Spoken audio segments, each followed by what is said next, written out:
අපිටත් වැරදිලා ඇති.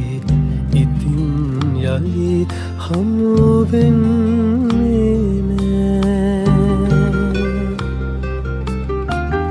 නුඹම ඇවිදින් නුඹම හැරගිය මාව මතකද දන්නේ නෑ. අතීතයේ මතකය දරාගෙන නුඹව සිහි කර යලි සිනාවෙමි.